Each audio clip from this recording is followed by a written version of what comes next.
and sometimes it's working, not all the time at this stage. And they're getting a bit of opportunity on the rebound, aren't they, Adelaide, with an open forward line. He's got to go all the way. Henderson can carry. There's no one coming. Well, has he got enough left to kick it straight? He has. He likes it. Oh, it's touch and go. I reckon it's go. Now, here's the build-up, which is what the Adelaide Crows have been trying to do in the first 10 minutes of the game. But look, on the left of screen, one of the Brisbane Lions defenders has to go at the ball carrier. Otherwise, it's too easy. Good work from Sloan to clear that 50-metre arc and push back and drag his defender back, who on that occasion was Elliot Yeo. Spears the ball into Walker on the half volley. Had them all fooled. Oh, it's going, it's going!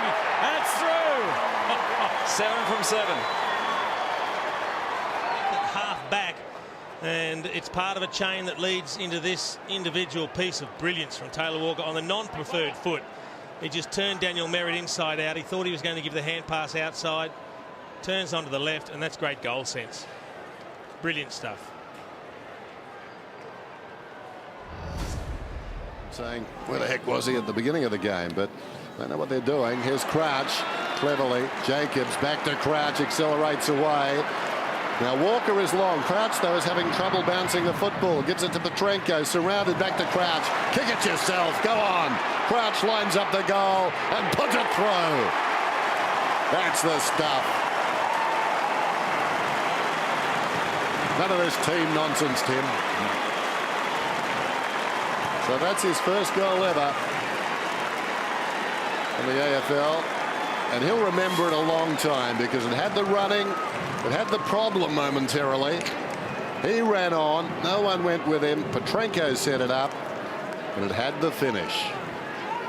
Oh, that's nice. And that is always the hardest part, isn't it? To actually finish your hard work. Like, he's run so far up the ground. Coming off a run, isn't it? His legs must have been tired by the time he finally got there, and he had to steady himself, but he had the presence of mind to do that. He even looked inside there just to make sure there wasn't a better option. Probably the game. If they can get a turnover here, the Crows, they'll get the momentum. Oh, here it comes. Here it comes. Douglas has been fantastic. Breaks the tackle. Tied in on the boundary line. Lines it up. He's going to have to kick it because there's no one to go. Keep running. He runs in and kicks a goal. Douglas goes berserk. Maybe Stadium stands up with 32 seconds to go in the third term. It's a 9-point, make that a 5-point ball game. Douglas. I reckon we're about 15 seconds too late to get the real reaction from Alistair Clarkson. He knows his team gave one up there. As soon as Gibson was called for too long and he was too close to the man on the mark, he was never going to get onto his left foot properly, and Douglas knew that.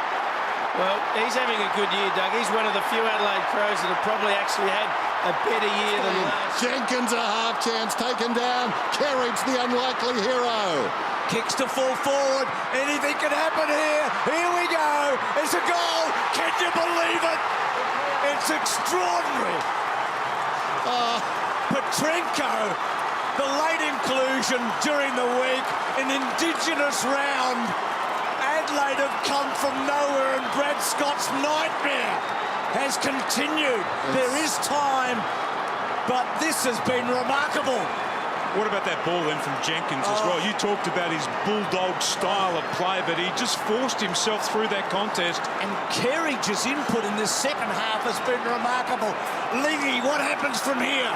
Oh, get numbers behind the ball. Get them all behind the ball for the Crows.